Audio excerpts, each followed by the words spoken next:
I do have to warn you, what I'm going to be talking about today is rather graphic. So if you are not into graphic talks or description or things like that, you're not going to want to watch this episode. So just letting you know that now. Hello, my fellow anime monsters. As you can see in the title down below, we are doing another Let's Talk Anime episode. As you can see, we're going to be talking about Tokyo Ghoul and Fairy Tail today. I'm going to keep it as 2 animes per episode to keep it interesting, but not to make them too long or too short. As we are getting started, let's talk about Tokyo Ghoul. So first, I want to thank Amy. She contacted me through my Facebook page and messengers to suggest these animes to me. Well, Tokyo Ghoul and another. I've only watched one, obviously Tokyo Ghoul. Tokyo Ghoul! First off, I do want to say, yes, it is actually a really good anime. It is one of the newer animes. It is not old by any means. As far as I know, it's actually so brand new. Only 12 episodes have been released, which is the first season. If there are any other episodes or seasons released, please let me know, because I did read somewhere that there are 2 seasons actually, but I've only been able to find the 1. If you're also not into spoilers and you were looking forward to watching this, I'm going to be spoiling some for you, so letting you know that now. Spoiler! So Tokyo Ghoul is set in a world where there are ghouls and there are humans. Ghouls look like humans. The only way that you can tell the difference between them is, first off, they don't eat human food. Secondly, they have eyes that change, and they only do that when they're feeding or when their powers are released. You know, it's kind of got like this whole mysterious thing about it. It does start off as like kind of like a murder mystery kind of show where there's like a guy that's like, you won't get away with this, and a girl that's, you can only see like this down. I already have. Don't make fun of me about that. And it kind of gets weirder from there. And I'm not gonna lie, I got queasy at some points. I'm not a person that gets queasy at gory stuff. I love blood, guts, and gore, and yet this made me queasy. The boy, Kaneki, the main character of the entire series, he goes on a date with that girl you end up finding out in that very beginning of the he gets on a date with her, gets suckered in to her little bait place where she can feed on him. So she takes him over there and she bites into his arm. That yummy. Kind of just tries to start feasting on him. And he's just like, well, my parents died. I think he had a sibling or something that died, and now he's gonna die. There goes that entire family. Something happens while she's feeding on him. These cables break and like a building kind of crashes down on them because they're like in a construction site and everything. She dies and he's still kind of somewhat alive. And so when the authorities find them, the doctor's like, I will be held responsible. I don't care. Put her organs in him. Let's keep this boy alive. He no longer can eat human food.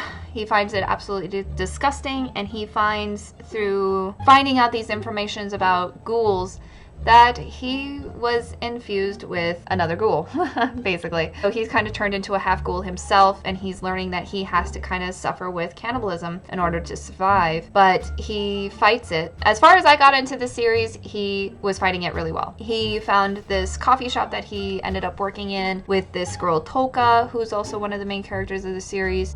She helps him learn and train his ghoul powers, because I guess they have like these special powers and abilities that help them fight. And she also helps teach him how to be a ghoul and also how to be human, because she goes to school and everything and she has to hide herself as a ghoul. She has to hide as a human.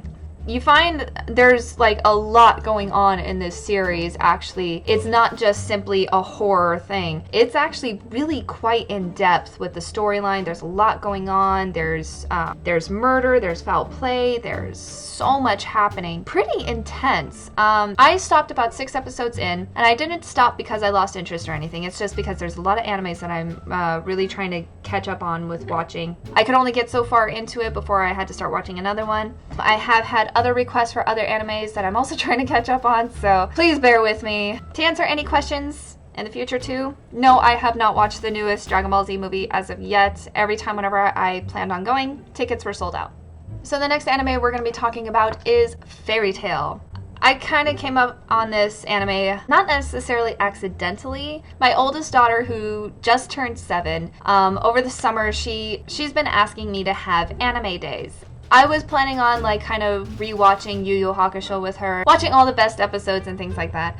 I figured actually it would have been best for us to just watch new animes. And I saw one on Netflix that was called Fairy Tail. I just didn't have any interest in checking it out or anything, especially for myself. My oldest wanted to watch it, and I saw the TV rating on it was TV 14, which is the same rating as Yu Yu Hakusho. So I thought, let me look into it, and then I'll be the judge to see if it's okay for you to watch or not. So I did some research on it, and I found out it's quite a light comedy kind of series. It's about these guilds that have wizards in them. Everybody's a wizard. It's not like witch or wizard for the gender roles.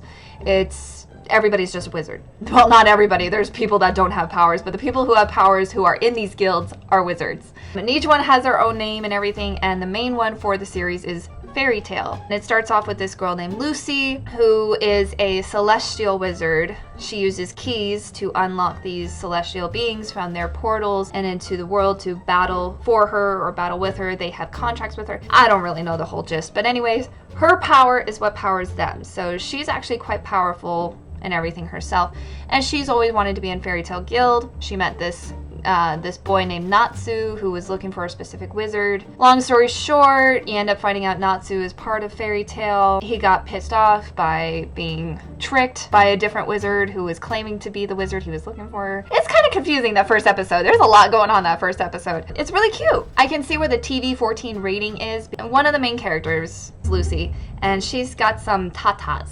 The tatas, as the anime like to do. She's very well endowed.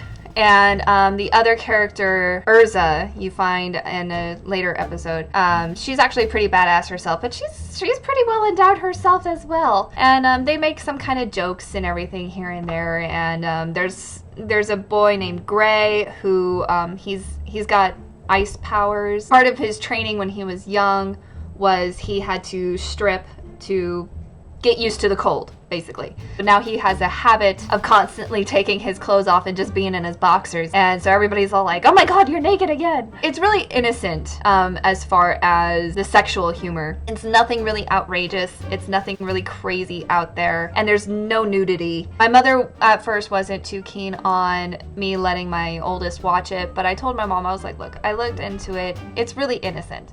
Kids have a different mindset too when it comes to things like that, like how Gray strips down to his boxers. She looks at it as he strips down to swimming trunks, because they don't really look like boxers, they look like swimming trunks.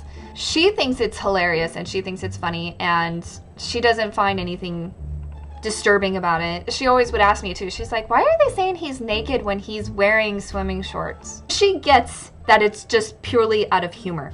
So when it comes to young kids watching certain shows, that's why I always recommend either doing the research into these shows to make sure that it is kid appropriate, or just watching it with them. So that way if they get confused on anything or if they're concerned with anything, you can just explain it to them. Kids understand a lot more than we give them credit for, really. She loves this show. And actually, I caught myself stopping what I was doing to watch this show too. And so I'm like, I actually like it.